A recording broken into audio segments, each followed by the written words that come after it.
And we are back. Peeps, our dear friends, we are gonna tell you how did we knew after just 4 dates we're gonna spend the rest of our lives together. Four dates. 4 dates. That was enough for us to be completely ruined. We're ruined.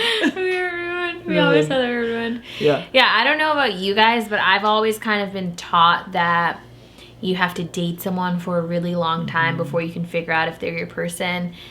Personally, in my experience, I feel like that's kind of a bogus answer, because as long as you're spirit-led, I think things will begin to reveal themselves pretty quickly on whether or not this person is for you. God will highlight things, he'll give you peace, or he'll remove peace. He will show you how this person will fit into your life, and all of that can happen pretty quickly. Yeah. So we want to share how do we do it in just 4 dates. 4 stinking dates. 4 stinking dates. So let's go on our first date. We guys just come with us on our first date.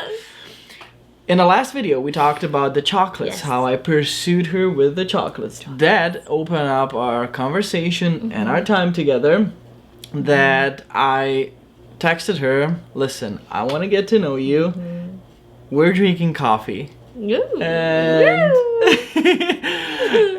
did you scream again? I did scream again. It did scream again. There were several times in the beginning when he would send me like the first couple of texts where I would be like a giddy schoolgirl in my bedroom, like, oh my gosh! Like seeing his name pop up on my phone gave me butterflies. It still does, actually. Oh, yeah. Same here. Same here. I still cannot wait to see you every day. Every day. Get excited. Yeah. Yeah. So, texted her, and because we were at a ministry school, I was not out of, and I was out of my country. She had a car, and so she was supposed to pick me up. Guys. And she did. I went over like above and beyond because that's just who I am. If I do something, I go crazy with it. And I kid you not, I remember being in my bed looking up the best coffee shop to take him because he suggested coffee.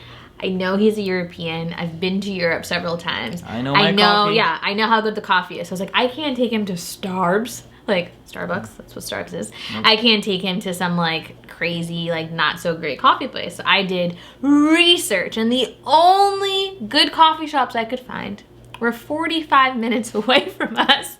I was like, this is a risk, but I was like, I'd rather take him to a good coffee shop than like a crappy one. So I pick him up, I'm super nervous, and the second he gets into the car, I ask him 2 questions. I was like, I have 2 questions for you.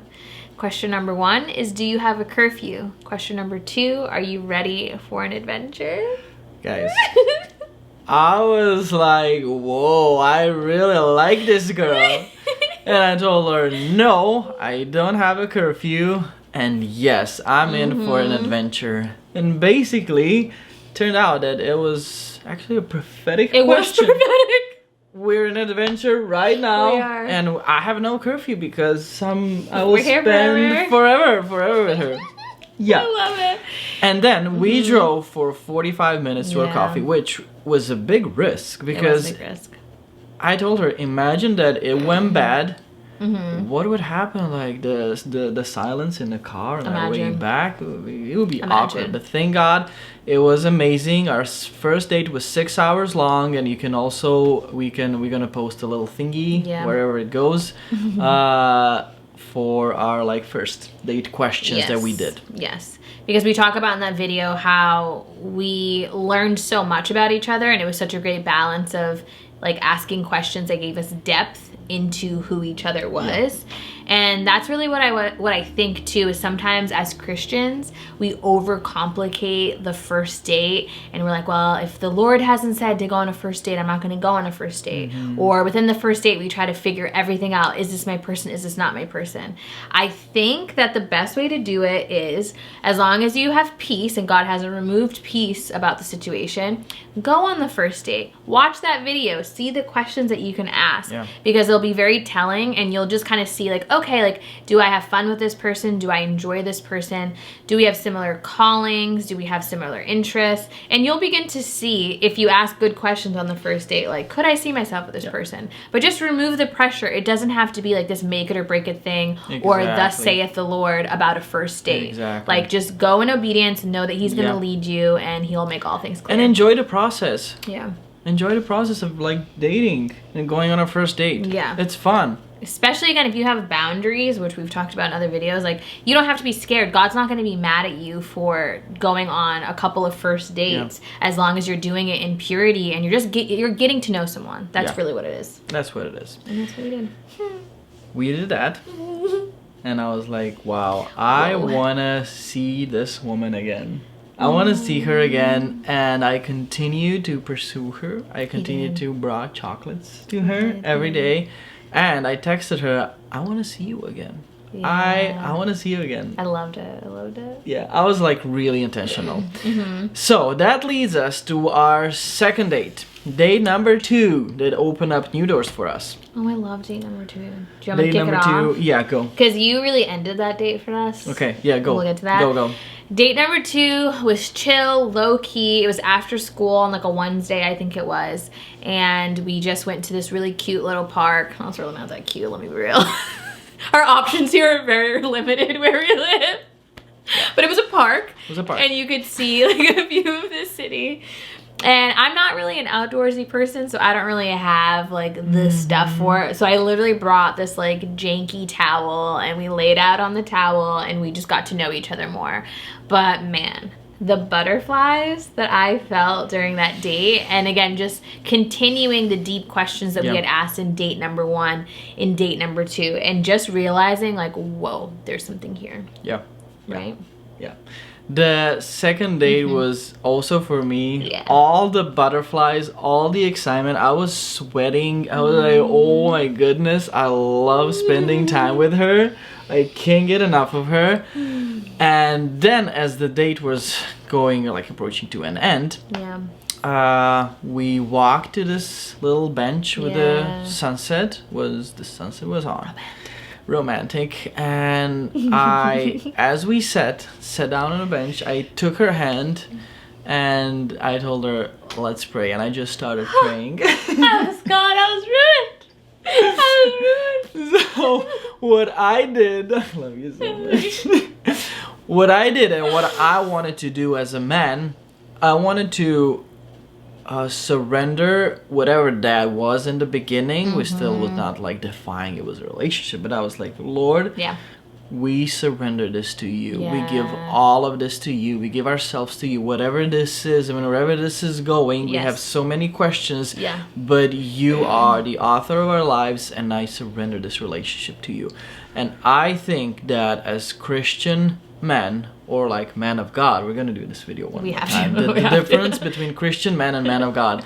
I think that we need to take ownership of the role that we have as a man and start building foundations with the Lord from the beginning. We started doing this from our second date because you want to start building foundations on the start. When you build a house, you start with the foundations immediately. You don't come to the Lord after a year, 2, 3 when it's too late. So guys, I want to encourage you and ask you, like, please start praying for your relationship and take this leadership role as a man to take your relationship straight to God, because it's our like destiny to run together hand to hand towards the Lord. Yeah, and as I said in the beginning of this video, like, it will become clear in the very beginning whether or not this person is for you. And it was one of those moments where I'm like, okay, I am seeing him already step up as a spiritual leader. I am seeing him leading with prayer, surrendering what this is to the Lord. I also saw him preserve boundaries before we even really talked about boundaries. Like, we didn't kiss, we didn't do anything on the blanket. Like, we, of course, we're attracted to each other, but I already saw him operating as a man of God and making sure that I was home before the sunset. So it's a lot of things can become clear, especially when you're spirit led, that I was like, whoa, this is the type of man that I would want to marry. Yeah, it was beautiful. I love you. I love you. Oh, okay. Oh, date number 3. Date number 3. Date number 3 was huge. It was huge. We call it the what if date. I love you so much. It's fun going through memory lane and like reliving all of it. It is. So date number 3, what ifs. I don't know. I'm gonna kick it off because again, kick it off. my man here, he's the one who really led us in this relationship. Yeah. So I'm just gonna tee it up for you. I think that's a sports term. Anyways, so we went to this coffee shop, which I love. It's a Christian coffee shop. I kid you not, like no one was there that day. This coffee shop is always packed, and we were the only ones there, right? We were. Anyways, so we had this table, and it was just the 2 of us, and this man here literally had a list of questions on his phone, and we refer to them as the what if statements because we both came into this relationship with so much honesty and transparency, and we were like, okay, obviously there's something here, but we're both adults. We're 32 years old. We're not playing just to play. Like, we're dating to marry someone. Yep. So he came as a man, and he had all these questions to be like, let's just put it all out on the table right here, right now. And that's your tee up. Wow, you just... I don't even know, like, was this baseball? That was brilliant. Whatever it is. You threw the ball, I just have to kick it now. Exactly. So yeah, I had a lot of questions written out on my phone. What if? It was like, what if I come back to the States again to do the full year in the ministry school? Yeah. What if I don't? What if we long distance for a long time? What if we don't? Yeah. What if, like, how we also... I was very intentional. I was like, okay, where do you want to get married?